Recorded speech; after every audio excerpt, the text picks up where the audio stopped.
व्यापिमि भोगिमि भ्रान्त श्रमिमि विषय्य विश्रान्त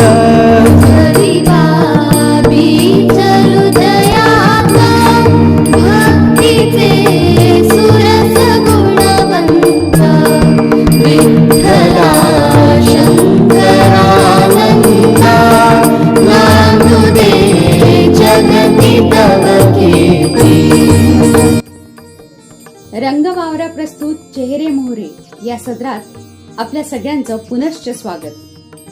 नागपुरातीलच नव्हे तर संबंध विदर्भातील एक अग्रगण्य शिक्षण संस्था म्हणून सोमलवार शिक्षण संस्थेकडे बघितल्या जातं. या शिक्षण संस्थेचा एक भाग असलेल्या सोमलवार निकालस शाखेचे प्राचार्य श्री विवेक जोशी सर आणि पर्यवेक्षक श्री दामोदर ठोंबरे सर यांना आज आपण आपल्या चेहरे मोहरे या सदरात भेटणार आहोत.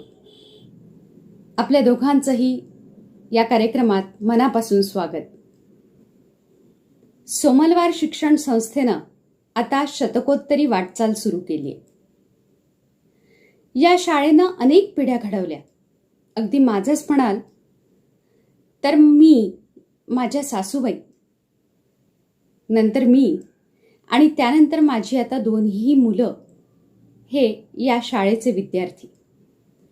सोमलवार शिक्षण संस्थेची स्थापना ते आता 2020 मधली सोमलवार शिक्षण संस्था, हा प्रवास, ही वाटचाल कशी होती? जोशी सर, आपल्याकडून ऐकायला आवडेल. मला तरी असं वाटतं की नागपूरमध्ये सर्वात अग्रगण्य ही 109 वर्ष जुनी सोमलवार अकॅडमी एज्युकेशन सोसायटी आहे. आणि त्याचा प्रोग्रेस जर बघितला तर त्याचा प्रोग्रेस फार फास्ट नाही झाला, हळूहळू झाला, पण लॉंग लास्टिंग झाला. बरोबर. तो आजही, म्हणजे जेव्हा तिचा जन्म झाला सोमलवार शाळेचा म्हणायला हरकत नाही, त्यावेळेपासून तर आज गायब एकच रिझल्ट, म्हणजे सुपर रिझल्ट देत आलेली ही संस्था आहे. बरोबर. सगळ्यात पहिले जेव्हा अण्णासाहेबांनी ही नावारूपाला आणली सोसायटी, तर त्या अण्णासाहेबांनी एकच एम ठेवलं होतं की कमीत कमी वयात पोरांना कसं मॅट्रिक पास करून दाखवायचं. आणि त्यावेळेला इंग्लिश गव्हर्नमेंट होती, ब्रिटन गव्हर्नमेंट होती, आणि त्यामध्ये सुद्धा त्यांचा रिझल्ट असाच राहायचा की सर्वात जास्त, म्हणजे कमीत कमी वयात कसे मॅट्रिक पास होतील सर्वात जास्त मुलं, त्याच्याकडे त्यांचं लक्ष कॉन्सन्ट्रेट राहायचं आणि त्यांनी ते करून दाखवलं. त्यानंतर हळूहळू प्रसंग पुढे पुढे जसं जसं जात गेले तसं शाळेने इतका प्रोग्रेस केला की प्रत्येक वेळेला शाळेच्या मेरिट लिस्ट मध्ये maximum number of students merit कसे राहतील याचा प्रयत्न पुढे चालू झाला. आणि आज तक आहे तो प्रयत्न आहे. जवळजवळ पूर्ण, म्हणजे नागपूरची लिस्ट जर बघितली, मेरिट लिस्ट, तर त्यातली अर्धी मेरिट लिस्ट ही सोमलवार शाळेचीच असते. बरोबर. हे एक आश्चर्यजनक रिझल्ट सोमलवार शाळेने करून आणलेला आहे. दुसरं महत्वाचं म्हणजे पहिले महालात सुरू झालेली ही शाळा नंतर धंतोलीत आली, आणि धंतोलीतून नंतर याचा वृक्ष वाढत गेला. तसं उदाहरणार्थ पहिले झाली रामदासपेठ ब्रँच, नंतर झाली खामला ब्रँच. खामला ब्रँच सुद्धा आज 50 वर्षाच्या वरती वयाची आहे. खामला नंतर निकालस झाली, निकालस ही 30 ते 35 वर्ष एस्टॅब्लिश झालेली आहे.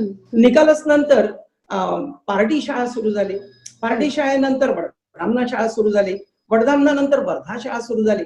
अशा विविध ब्रँचेस सरांनी सुरू केल्या.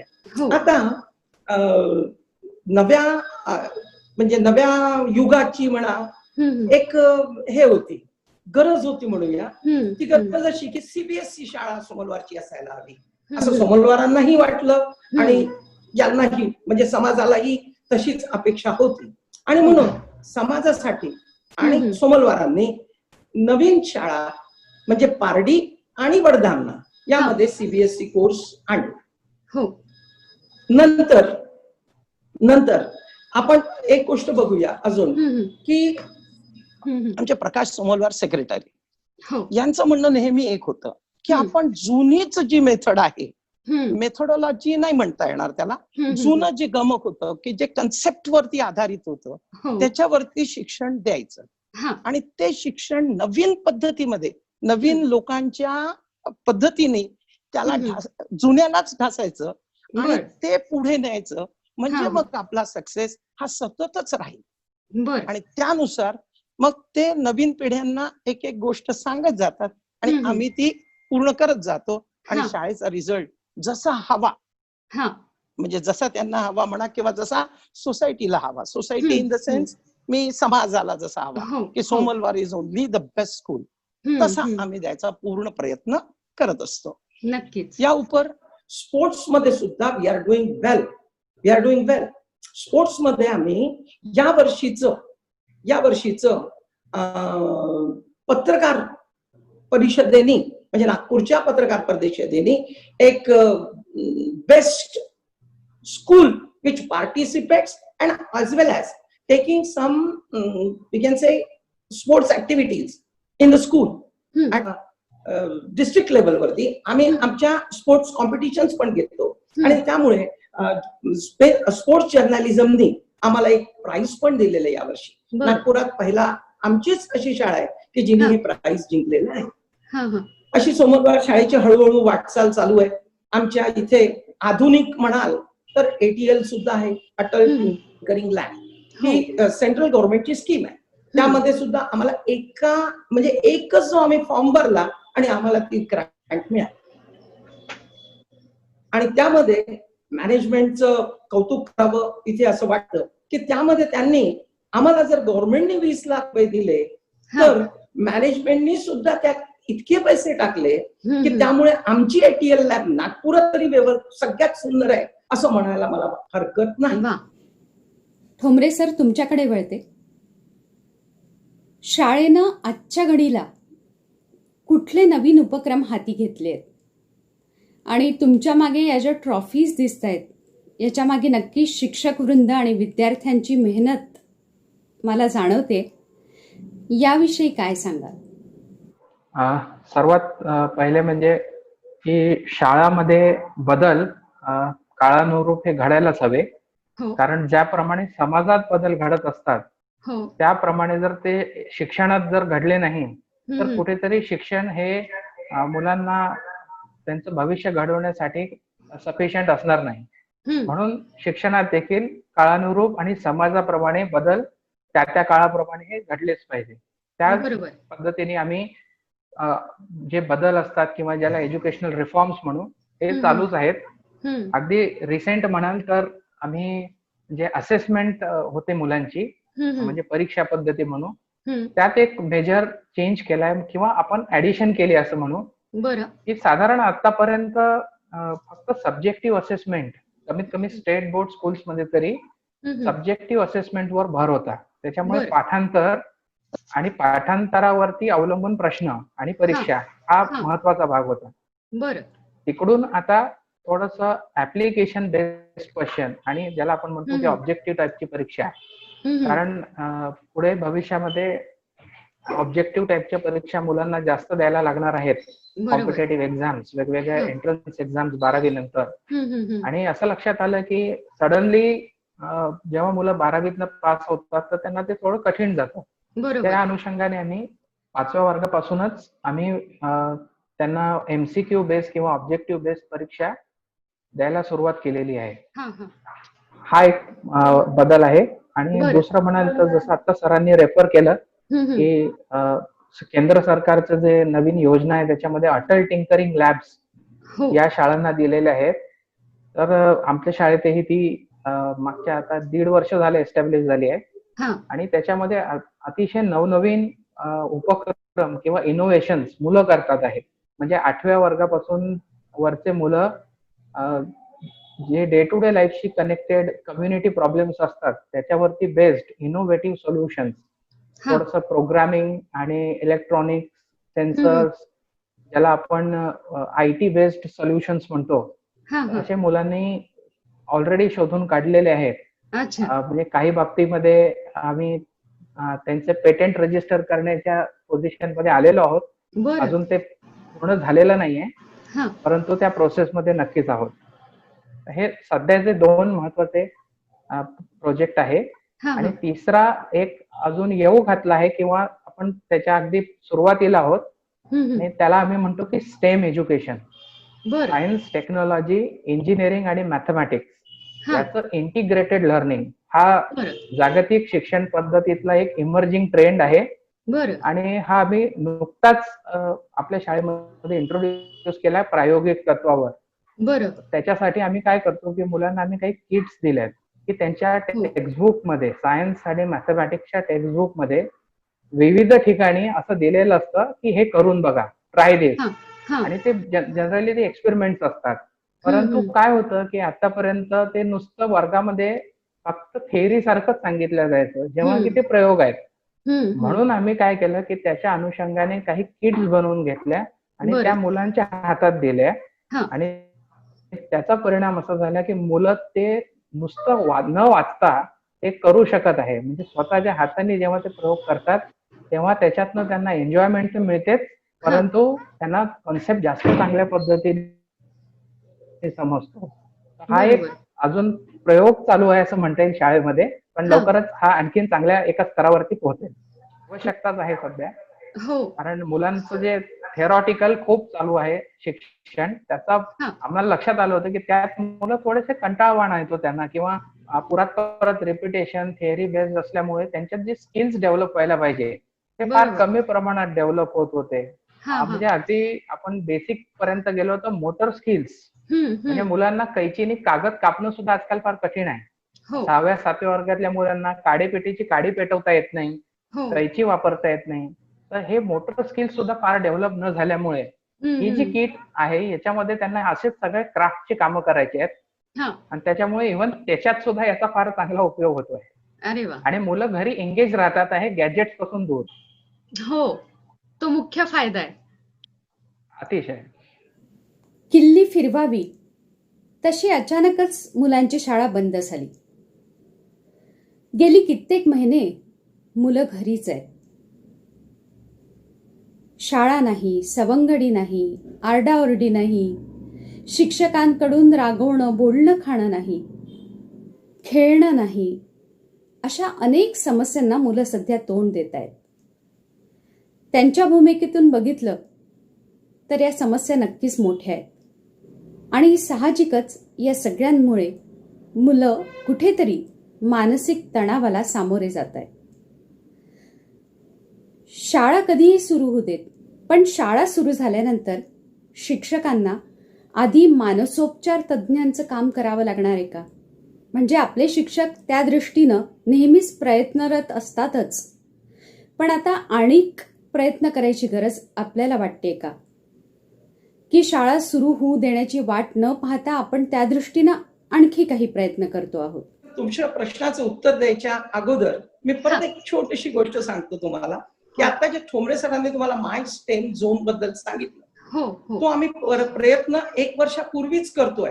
त्यावेळेला आम्हाला माहित नव्हतं की हे कोविड-19 येईल आणि शाळा एकदम लॉकडाऊन होईल, बंद होईल आणि असं काही. पण हा जो प्रयत्न आम्ही केला मागच्या वर्षीपासून माय स्टेम झोनचा, त्याच्यात एका वाक्यात वर्णन करणं म्हणजे आय डू आय लर्न. मी करील तेव्हा मला समजेल, जेव्हा मी ते करून पाहिल माझ्या लक्षात राहील, मला अभ्यासाची कमीत कमी आवश्यकता पडेल, मी जर प्रॅक्टिकल केलं तर मला ते व्यवस्थित लक्षात राहील. याचा प्रयत्न आम्ही मागच्या वर्षीपासून सुरू केला. तो त्यावेळेला छोट्या प्रमाणात होता, पण आता तो मोठ्या प्रमाणात करायचा आमचा विचार आहे. इतकंच नव्हे तर तो फक्त आम्ही 5वी 6वी 7वीला केला होता. आता मात्र स्टँडर्ड 1 पासून तर 8वी पर्यंत तो प्रयत्न आमचा राहणार आहे. त्यामध्ये इतकंच नाही तर स्टँडर्ड 8, 9 मध्ये त्यांना एक्सपेरिमेंट सुद्धा घरी बसून विथ केअर केमिकल्स वगैरे न देता जे काही त्यांच्या पॉसिबल असतील घरी बसून करता येतील अशा एक्सपेरिमेंट सुद्धा आम्ही त्यात टाकणार आहोत. आता यावरती जर आपण प्रकाश टाकला तर तुम्हाला एक गोष्ट दिसेल की या काळात पोरांना काहीच करायला नाही पेक्षा हा बॉक्स घरी जर त्यांना मिळाला आणि घरी जर त्यांनी हे करून बघितलं तर त्यांचा वेळ, त्यांचे आई बाबांचा वेळ हा वाचेल आणि परीक्षेच्या दृष्टिकोनातून ते तयार पण होतील. आणि विशेष म्हणजे conceptual understanding by doing it will increase and they can use their mind to do something new. असा आमचा त्या माय स्टेम झोनच्या त्या किट वरून आमच्या लक्षात आलं की याचा पोरांना अगणित फायदा होईल. बरोबर. इन्फायनाईट म्हणजे इतका फायदा होईल की होऊ शकतं जसे आज आम्ही 2 ते 3 सायंटिस्ट निर्माण करत असू तर या पुढे त्याच्यापेक्षा जास्त सायंटिस्ट होऊ शकेल. तुमच्या प्रश्नाचं उत्तर की मानसोपचार तज्ञांचा आपल्याला विचार घ्यावा लागेल का? मॅडम, मानसोपचार तज्ञांचा आम्ही विचार घेऊनच आपल्या शाळेत वेगवेगळे प्रयोग करत असतो. आता यामध्ये आमचे टीचर्स, काही teachers particularly they are graduation in psychology also, they have done it also.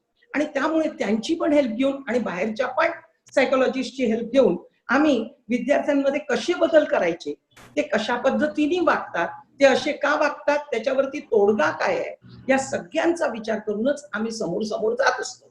आता या आलेल्या नवीन सिच्युएशनची गोष्ट करूया. आलेल्या नवीन सिच्युएशनला आपल्याला काहीच करता येत नाहीये. बरोबर. आपण जे काही करू शकतोय ते फक्त ऑनलाईन. आणि हे पटवून देण्यासाठी आम्ही विद्यार्थ्यांशी पहिले त्यांचा विचार घेतला, त्यांच्या गार्डियन्सचा विचार घेतला, सगळ्यांजो ही व्यवस्था आहे की नाही ते पाहिलं. तुम्हाला आश्चर्य वाटेल, आमच्या शाळेतल्या 96 स्टुडंट्स म्हणजे 96% गार्डियन्स जवळ ही सगळी व्यवस्था आहे. आणि जवळजवळ attendance of everyday class is near about 90 to 95%. मुलं इंटरेस्टेड आहे. म्हणजे मानसोपचार तज्ञांचा विचार घेऊन आपला स्वतः अभ्यास करून आमचे टीचर्स या सगळ्या गोष्टी करत असतात आणि ते पहिलेपासून ते करतात. आता मात्र इथे काय झालेलं आहे की सध्या पालकांचा रोल मात्र खूप महत्वाचा आहे आणि तो खूप वाढलाय. आता त्याचा स्कोप कसा वाढला? पहिले काय होत होतं की पालक विद्यार्थ्यांना शाळेत पाठवून मोकळा होऊन जात होता. पण आता तसं नाही. पालक जेव्हा विद्यार्थ्यांना शाळेत पाठवू शकत नाही, शाळाच त्याच्या घरी बसते, शाळाच टीचर त्याच्या घरी शिकवायला येतो असल्यासारखा एका स्क्रीनवरती शिकवतोय. अशा वेळेला पालकांना त्यांचे मित्र बनावं लागणार, पालकांना त्यांचे शिक्षक बनावं लागणार, पालकांना त्याचे म्हणजे काय म्हणूया आपण सामाजिक दृष्टिकोनातून जे त्यांच्यात बदल करायचे असतात ते सुद्धा त्यांना संस्कार पालकांनाच द्यावे लागणार. त्यामुळे पालकांचा रोल या ठिकाणी मात्र खूप जास्त वाढला आहे. आलं लक्षात? आता त्या पालकांना जर काही डिफिकल्टीज असतील तर we are ready to solve that difficulties. परंतु त्यांनी आपला रोल चांगल्या पद्धतीने जर अदा केला तर मला असं वाटतं की हे जे 8, 9, 10 महिने आहेत कोविड, याला आपण हरवू, तो आपल्याला हरवणार नाही. आपण 100% या सगळ्या गोष्टीतून बाहेर येऊ आणि आपले विद्यार्थी पहिले जसे घडत होते या 10 महिन्याचा त्यांच्यावरती काहीच परिणाम होणार नाही आणि पुढे पण आपल्याला ते तसेच घडत राहतील याची गॅरंटी आपल्याला घेता येईल. पण इथे थोडस माझी रिक्वेस्ट आहे म्हणायला हरकत नाही पालकांना की त्यांनी हे 3 रोल चांगलेच अदा करायला हवेत. पालकत्व, नंतर शिक्षक, त्यांचे शिक्षक पण त्यांनाच बनायचंय आणि इतकंच नाही तर त्यांचे फ्रेंड प्लस सामाजिक दृष्टिकोनातून जे बदल घडवायला हवेत त्या बदलांच्या दृष्टिकोनातून त्यांचा सायकोलॉजिकल कसा अभ्यास करून आपल्याला त्यांना त्यांच्या प्रश्नांची उत्तरं देता येतील याच्याकडे पालकांनी सतत लक्ष द्यायला हवं असं मला वाटतं. बरोबर. पारंपरिक शिक्षण पद्धती ते ऑनलाईन शिक्षण पद्धती या सगळ्या बदलामुळे शिक्षकांनाही अनेक समस्यांना तोंड द्यावं लागत असेल. शेवटी हाडाचे शिक्षक हे विद्यार्थी घडवायला अविरत मेहनत करत असतातच. सगळ्यांना विद्यार्थ्यांच्या समस्या उघडपणे दिसतात, परंतु शिक्षकांचे कष्ट, त्यामागची मेहनत जाणून घ्यायला मात्र कोणीही तयार नसतं. ठोंबरे सर, तुम्ही काय सांगाल याबद्दल? अतिशय उत्तम प्रश्न आहे. जसं ऑनलाईन शाळा घ्यावी लागणार हे जेव्हा कन्फर्म झालं, परिस्थिती अशी डेव्हलप झाली, तर आम्ही त्याच्या तयारीला सुरुवात केली आणि त्याच्या तयारीमध्ये 3 महत्वाचे मुद्दे होते. पहिला मुद्दा तांत्रिक होता. तो मला असं वाटतं की तो सोपा होता, त्याला वेळ लागला, परंतु तो तांत्रिक मुद्दे हे सॉल्व्ह होतात. बरोबर. दुसरे 2 मुद्दे हे थोडे महत्वाचे होते आणि ते सॉल्व्ह होणं अतिशय आवश्यक होतं. त्यातला दुसरा जो होता तो होता की पालक याला कसं स्वीकारतील किंवा ते आपल्याला ह्याच्यात सपोर्ट करतील किंवा नाही. आणि त्याच्यात सांगायला अत्यंत आनंद होतो की पालकांनी अगदी ओव्हरवेल्मिंगली त्याला सपोर्ट केला आणि पूर्ण तयारी दाखवली ऑनलाईन क्लासेस ला सपोर्ट करायची आणि त्यांच्या मुलांसाठी जे काही व्यवस्था त्याच्यासाठी करायला लागेल ही सगळी त्यांनी तयारी दाखवली. मेजॉरिटी पालकांनी दाखवली आणि काही प्रमाणात काही पालकांची असमर्थता होती, ती कधी कधी काही बाबतीत तांत्रिक होती आणि काही बाबतीत काही इतर असेल. परंतु एक इथे नमूद करायला मला अत्यंत आनंद होईल किंवा सांगायला आवडेल की आमच्या इथल्या काही पालकांनी स्वतःहून एक इनिशिएटिव्ह घेतला आणि त्यांनी आम्हाला ऑफर केली शाळेला की असे काही जर मुलं असतील की ज्यांना काही इंटरनेटच्या कनेक्टिव्हिटीमुळे किंवा त्यांना मोबाईलमध्ये डेटा वगैरे नाही म्हणून जर ऑनलाईन क्लासेस अटेंड करता येत नसतील तर त्यांनी ती जबाबदारी घ्यायची तयारी दाखवली की त्या अशा काही मुलं की ज्यांचे पालक असमर्थ आहेत त्यांच्यासाठी इंटरनेटची व्यवस्था करण्याची त्यांनी स्वतःहून तयारी दाखवली आणि काही प्रमाणामध्ये त्याचा उपयोग झालेला सुद्धा आहे. तर हो, तर हे पालकांचं जे इनिशिएटिव्ह आहे हे अत्यंत चांगलं आणि मॅग्नॅनिमस जेस्चर आहे असं म्हणायला काहीच हरकत नाही. अतिशय स्तुत्य आहे आणि ज्याला आपण म्हणू की अनपेक्षित होतं, म्हणजे स्वतःहून ते आलं की शाळेला जी अडचण असू शकते हे त्यांनी अँटिसिपेट करून आम्हाला ती मदत केली. त्याबद्दल मी इथे त्या पालकांचे आभार मानू इच्छितो. आणि तिसरा विषय होता की शिक्षक याला कसं स्वीकारतील, कारण तो केंद्रस्थानी आलेला शिक्षक पुन्हा एकदा विद्यार्थी तर आहेच परंतु ऑनलाईन टीचिंगच्या अनुषंगाने शिक्षक याला कसं स्वीकारतील. बरोबर. कारण काय असतं की बऱ्याच वेळेला तंत्रज्ञानाचं किंवा हे जे गॅजेट्स असतात याला थोडस शिक्षक कधी कधी घाबरतात, खास करून जे थोडेसे 50शीत आलेले शिक्षक असतात थोडस त्यांना ते रिलक्टंट असतात. परंतु आजच्या तारखेला सांगायला अत्यंत आनंद होतो की आम्ही जेव्हा आता ऑब्झर्व करतो त्यांचे ऑनलाईन पिरियड तर असं इतकं सराईतपणे ते आता याच्याशी एकरूप झालेले आहे आणि इतकं अतिशय चांगल्या पद्धतीने टेक्नॉलॉजीला हँडल करतात आहे की असं वाटतं की हे अनेक वर्षापासून त्यांना ऑनलाईन क्लासेस घ्यायचा अनुभव आहे की काय. तर त्यांनी खूप चांगल्या पद्धतीने ते आत्मसात केलं.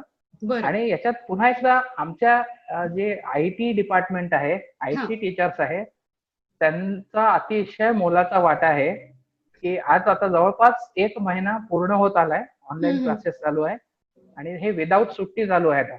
इथे म्हणजे आता या शनिवारी जो परत एकदा बंद केला होता तो जर सोडला तर अखंड क्लासेस चालू आहे आणि एकही दिवस कुठल्याही तांत्रिक अडचणीमुळे किंवा कुठल्याही शिक्षक अनुपस्थित राहिल्यामुळे असं काहीही एकही दिवस बंद क्लास पडलेला नाही आहे. बरोबर. आणि शिक्षण काही प्रमाणात का होईना सुरू झालेलं आहे. अगदी बरोबर.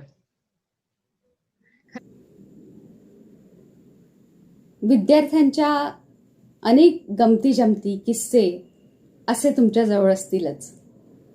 तसंच जे विद्यार्थी शाळेतून बाहेर पडतात पुन्हा भेटायला येतात त्यावेळेचे काही हळवे क्षणही तुमच्या आठवणीत नक्की असतील. एक विद्यार्थी आपल्या मुलं आणि बायको बरोबर एकदा शाळेत आला.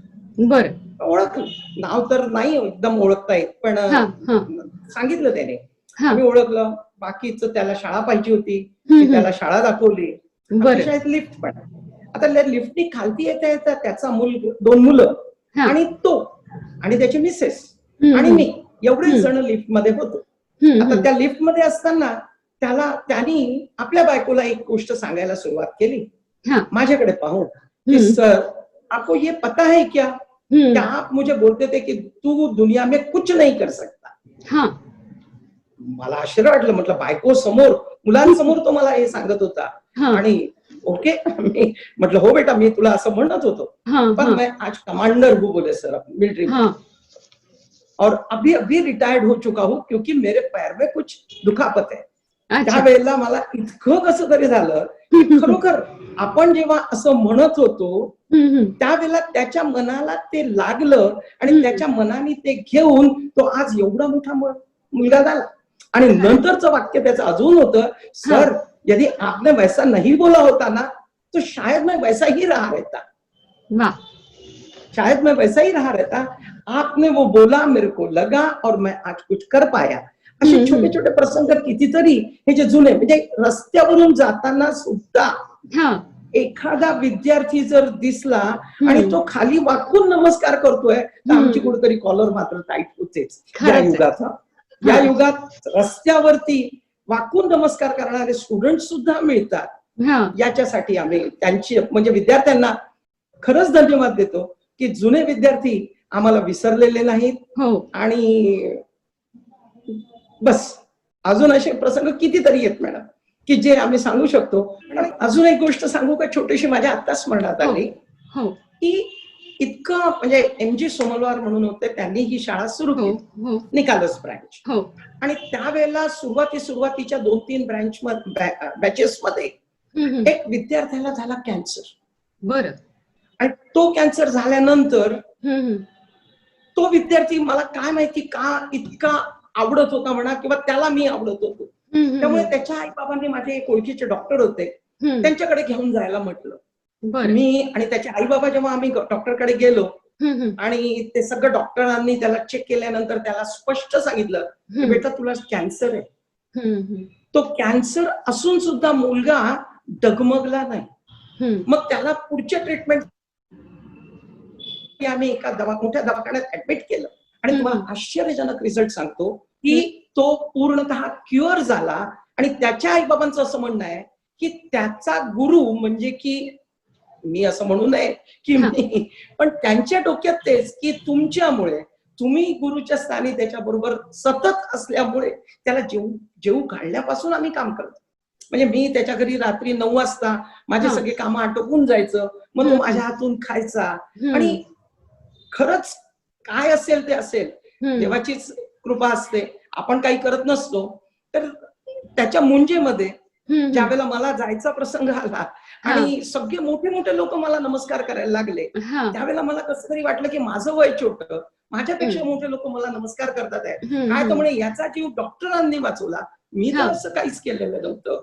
पण त्यावेळेला मी माझ्या मनाला समजवलं की नाही, हा आपल्या शारीरिक फिजिकल रूपाला नमस्कार नाहीये, हा आपल्या केलेल्या कुठल्या तरी छोट्याशा चांगल्या कामाला नमस्कार आहे. असा विचार करून मी पुढे नाही म्हणणं थांबवून दिलं. त्यांना जे करायचं होतं ते त्यांनी केलं. अशा पद्धतीने असे कित्येक प्रसंग छोटे छोटे आहेत मॅडम की जे सांगता येतील की ज्यामुळे कॅन्सर सारखा असाध्य रोग एका विद्यार्थ्याचा 3rd स्टेजचा असलेला बरा होऊ शकतो. आपण थोडस काही मेहनत केली तर गुरूंचं काम किती मोठं असतं, शिक्षकांचं काम किती मोठं असतं हे यातून स्पष्ट होतं. खरंय, खूप सुंदर आठवण सांगितलीत सर. आता जे नवीन शैक्षणिक धोरण जाहीर झालंय त्याबद्दल जोशी सर आपण काय सांगाल? मॅडम, तुम्ही विचारलेल्या प्रश्नाचं सध्या तरी अभ्यासपूर्ण उत्तर देणं मला शक्य वाटत नाही. कारण नुकतीच नवीन शैक्षणिक धोरण जाहीर झालेलं आहे. तरी मी त्याचा थोडा अभ्यास केला. त्यातील 2 महत्त्वाच्या गोष्टी मला जाणून आल्या. त्या कोणत्या ते इथे प्रस्तुत करणे फारच आवश्यक आहे. एक म्हणजे मातृभाषेतून प्राथमिक लेव्हलचं शिक्षण घेणं हे किती गरजेचं आहे हे पटवून आलं. कारण मातृभाषेतून जर मुलांना शिक्षण दिलं तर त्यांच्या विचारशक्तीला चालना मिळेल, आणि त्यामधून त्यांची क्रिएटिव्हिटी वाढेल. आणि ती क्रिएटिव्हिटी वाढली की मग या दोन्हीचा समन्वय करून लँग्वेज केव्हाही शिकता येते madam. Whether it is English or whether it is any language, ती नंतर शिकून जगाच्या पाठीवर कुठेही तो त्या लँग्वेजमध्ये आपला अभ्यास पूर्ण करून तिथले विचार, तिथला दृष्टिकोन, तिथलं क्रिएटिव्हिटी घेऊन तो आपल्या जीवनात खूप मोठा सक्सेस मिळवू शकतो. आणि म्हणून प्राथमिक लेवलला जर आपण त्याचं शिक्षण त्याच्या मातृभाषेतून दिलं तर हा एक मोठा फायदा आपल्याला मिळेल. दुसरी गोष्ट सांगायची म्हणजे जी मला खूप इम्प्रेस करून गेली ते म्हणजे एक्सपिरियन्शियल लर्निंग, म्हणजे अनुभवातून शिक्षण. अनुभवातून शिक्षण म्हणजे काय, तर म्हणे करा आणि नॉलेज घ्या. I do, I learn. करा आणि अभ्यासा. या तत्वावर आम्ही मागच्या वर्षी माय स्टेम झोन ही एक पुण्याची कंपनी आहे, त्यांची हेल्प घेतली आणि त्यांच्या त्या हेल्पमुळे आम्ही काही एक्सपेरिमेंट्स केले. ॲक्टिव्हिटी बेस्ड लर्निंग करिक्युलमशी निगडीत आम्ही काही एक्सपेरिमेंट घेतले आणि त्या एक्सपेरिमेंटला मुलांना आम्ही देऊन दिले. मुलांनी ते स्वतःच्या मनाने करायचं असं सांगितलं.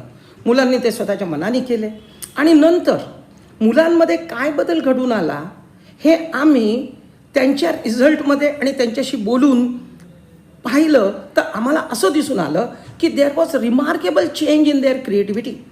अँड ड्यू टू दॅट आम्ही माय स्टेम झोनला, पुण्याच्या या कंपनीला खूप धन्यवाद देतो.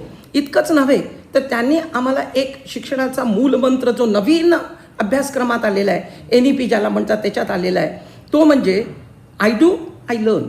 आणि या बेसिसवर आम्ही पुढे पण असेच प्रयोग चालू ठेवू. या 2 गोष्टींच्या व्यतिरिक्त सध्या तरी मला अभ्यास तेवढा करायला मिळाला नाही. त्याचा डिटेल अभ्यास केल्यानंतर आपण याविषयी अजून काही बोलू शकू असं मला वाटतं.